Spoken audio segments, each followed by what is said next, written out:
Déjà pour commencer, est-ce que vous pouvez nous dire pour vous quelle est l'importance d'un tournoi comme celui des ITV 2017? Écoutez, les ITV 2017 sont un tournoi dit Challenger, donc c'est le premier niveau de tournoi professionnel qui attribue dès la victoire au premier tour des points aux participants et des points ATP qui sont les éléments précieux d'une carrière. Donc avoir sur le territoire français des tournois comme le tournoi du Grand Espace, c'est assurer à notre élite la possibilité de jouer des tournois qui vont leur donner ces points précieux sans partir à l'autre bout du monde.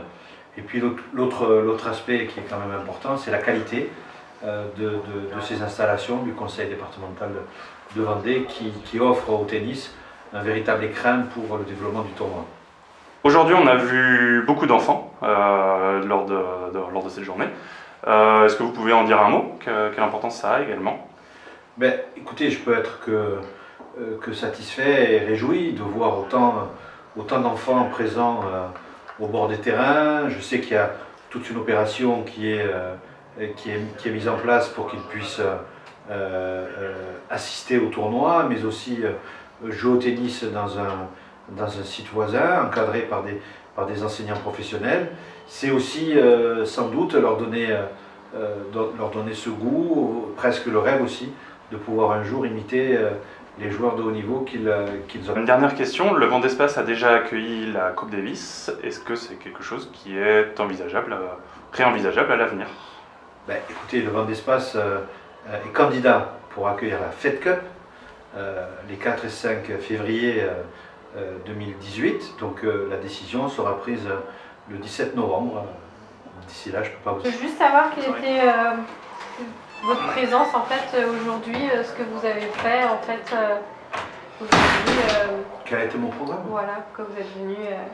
Pourquoi je suis venu ou quel a été mon programme? Les deux. Ben, d'abord, je suis venu parce que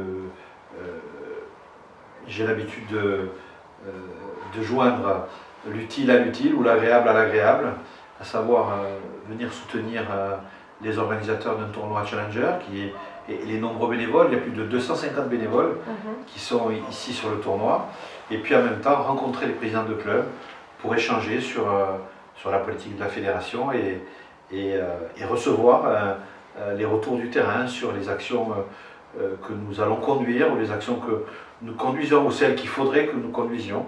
Donc ce sont des échanges qui sont importants parce qu'ils me donnent une véritable vision de l'action que l'on conduit et de la manière dont elle est perçue. Ok. Et vous pensez quoi du coup maintenant du plateau que nous offrent les ITV après têtes de série qui sont tombées? Vous pensez que voilà, ça fait ressortir des jeunes qui ont leur chance aussi de passer à travers Écoutez, le tennis, vous savez, c'est un sport de compétition. Donc il se trouve que lorsque les têtes de série tombent, ben, ça veut dire que soit elles n'étaient pas suffisamment préparées, soit elles sont tombées elles-mêmes sur des joueurs qui un jour deviendront têtes de série. C'est le principe même du tennis, c'est le principe même du classement du tennis. Moi, ce que je constate, c'est qu'il y a beaucoup de bons jeunes qui sont là, de jeunes Français, de vrais espoirs. On a Blancano qui a joué, même s'il a perdu, qui emmagasine de l'expérience. On a Hugo Humbert qui a fait un très bon résultat à Bercy et qui est en train de jouer le double. Constant Lestienne qui a fait une belle perf. Et puis le régional de l'étape, Gleb Sakharov, qui pour l'instant est toujours en course à tirer son épingle du jeu et peut espérer d'aller encore plus loin. Après, il y a des joueurs confirmés, comme l'Allemand Gojovcik, dont on sait